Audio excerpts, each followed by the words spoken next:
What is going on, beautiful people? Welcome to another episode of A Narcissist Explains. I am Lee Hammock, the self-aware diagnosed narcissist. This series, I break down my TikToks and my YouTube shorts into longer segments about self-aware narcissism from the perspective of a narcissist. Today's episode is going to be about how narcissists don't want to see you win. Like and subscribe for more. Stay tuned.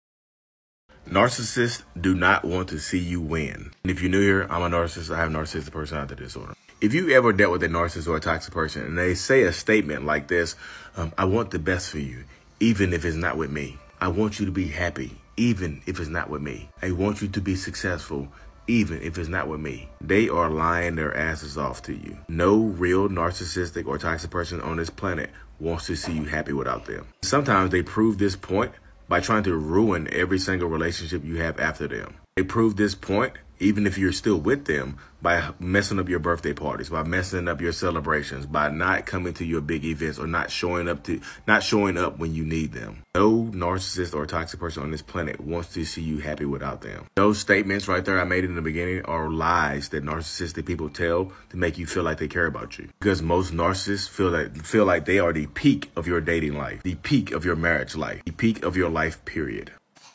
So, again, welcome back to, A Narcissist Explains.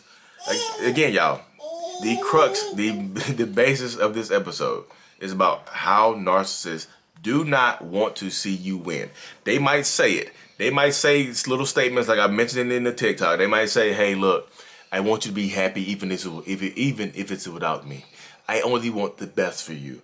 I only want to see you doing well, even if it's what, blah, blah, blah, boop, boop, boop, beep, beep, beep. You know how it goes. You know 100% how it goes right there. If you're dealing with narcissists, you understand the simple fact that, like, they don't want to see you doing better without them. They don't. When have you seen a narcissist or a toxic person just wish you well and leave you alone? You know, when have you ever seen them do that? And y'all, she makes another appearance. Can you say hello? Can you look at the camera and say hello?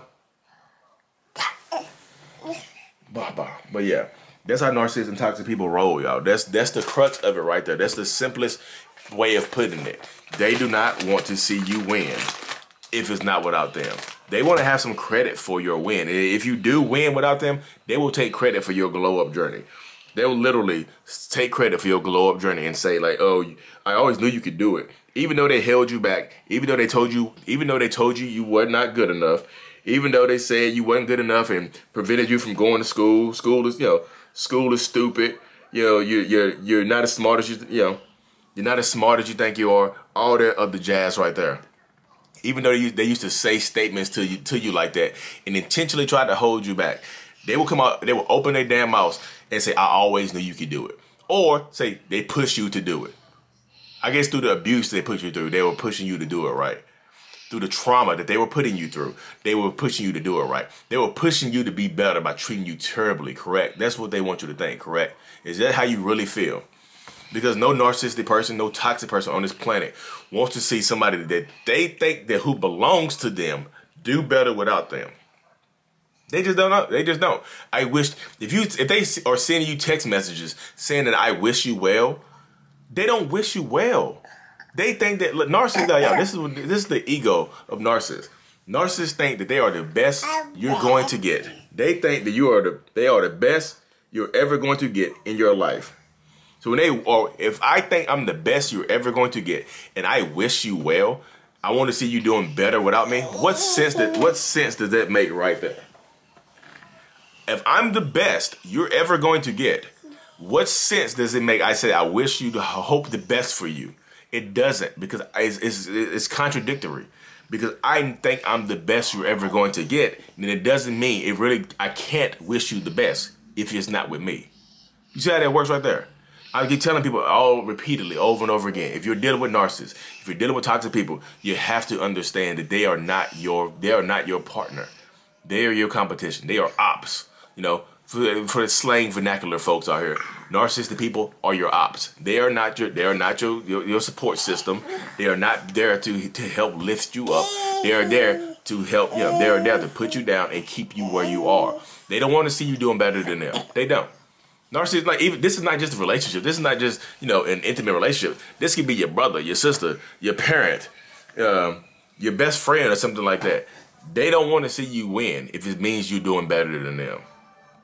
This is the type of person that won't clap for you when you achieve some type of success. They won't even clap for you. They'll just look at you like, anybody could have did that. They won't show up to your graduation party. It's like, this is your friend. I'm just like, they won't celebrate your success because they're trying to hold you back because they don't think you deserve that success. I'm just spitting this game to y'all and putting it into your head because this is how it happens right there. That's 100% how it happens. And if you continue to stay with narcissistic people, understand that you are literally competing with them. You are their competition. If you like competing and things like that, yeah. If you like being in competition with your significant other, if you like waking up in the morning feeling like you got to compete with the person beside you, then by all means, kiss your narcissist goodnight. You know, kiss your narcissist goodnight, rock them to sleep, or whatever it takes. I'm dead serious because, like, y'all, listen. Time for my rant, y'all. Listen to this and listen carefully, please. If you really want to win at life, you cannot do it with a narcissistic person that is unaware, that is not working on themselves, that is not going to therapy and trying to better themselves. If they think that you are the problem, how can you win? You're trying to defeat them and defeat your obstacles in your own life. And they might be putting the obstacles in your way. So this is like being with a narcissist. Like, you are planning on running a race, right? Track and field. You are planning on running the 100-meter dash. And guess what? You out there running the 100-meter dash, right? Bam, go.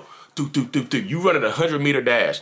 The narcissist is putting hurdles in your way. You weren't prepared for the hurdles, were you? So now you got to jump hurdles and try to keep the same speed, right? They're putting hurdles after hurdles after hurdles. They're changing the race up. And guess what? Now you're not just running a 100-meter dash. Now you're running the 200 hurdles. Like, what happened? You changed the whole race? I wasn't prepared for this. They're putting obstacles in your way. And then you have to deal with them. They're trying to hold you back. They don't want to see you win. They don't want to see you cross that finish line. Oh, they're about to cross the finish line. Oh, let me put a hurdle right there. Let me pick up the finish line tape and move it 100 meters this way. Let me exhaust you. So you've been training for the 100. Now you got to run the 400. Now you got to run the whole mile. Now you got to run the whole marathon. Now you got to run a 5K. 5K comes before the marathon. You know. Now, to that one little sprint that you thought you had to the finish line, now it's a marathon because you decided to stay in this relationship with somebody that's holding you back. And for what? Literally for what, y'all? For love? Y'all give too much power to that word and not the actions behind it. I love them. Who gives a fuck? Like, literally.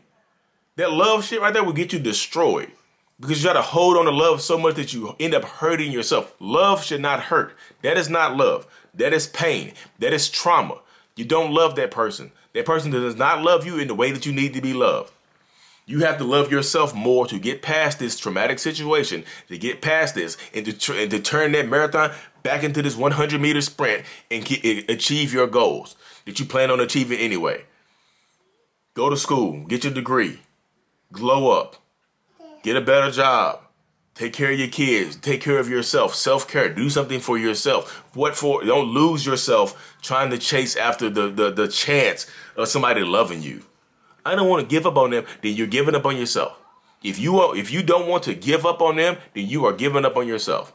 The more you hold on to that person, the more you're giving up on yourself. It's damn near impossible to succeed at life and hitting those goals and hitting those dreams while you're holding on to this toxic situation.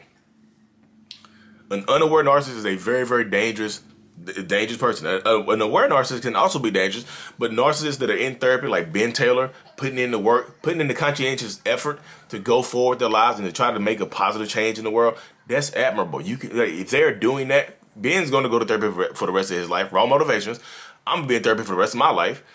I'm fine with that. I am fine with being in therapy for the rest of my life, y'all. I'm cool with it because I know it's going to make me a champion at life. It's going to make me, I'm damn near, it's just crazy. Life is taking me in way better places right now than I ever imagined. And all I had to do was be honest with myself of who I am. Wow. Because all I had to do is be honest with myself of who I am and what is going on with me. And literally, we're changing the world out here, y'all. It's crazy. You want to change the world or you want to just be another itch? I tell you, somebody said you just be another plot of grass in the cemetery because you didn't get a chance to chase your dreams and things like that because you gave it all up for the shot at loving somebody that damn near didn't love you back. They couldn't love you back. They showed you they showed you that they didn't love you time and time again, repeatedly, over and over again. They showed you they didn't love you. Love yourself. You have to. You have to, y'all. This is me. I'm not trying. Again, y'all know I'm not. You know I'm not the. I can be mean, but this is not how I present my information. This is just rant. I'm in a rant mode this morning because I had a great morning. I woke up today. Woke up feeling dangerous, making me feel. You know what I mean? Empower yourself. Take control of your life. Take control of your circumstance because you deserve it. I can say you deserve it all I want to. You have to actually believe that you deserve it. Anyways, y'all, got a one-on-one here in 12 minutes, and I still got to record my podcast real quick. Thank y'all for tuning in. Like and subscribe for more. And as always, mental illness is out. Peace.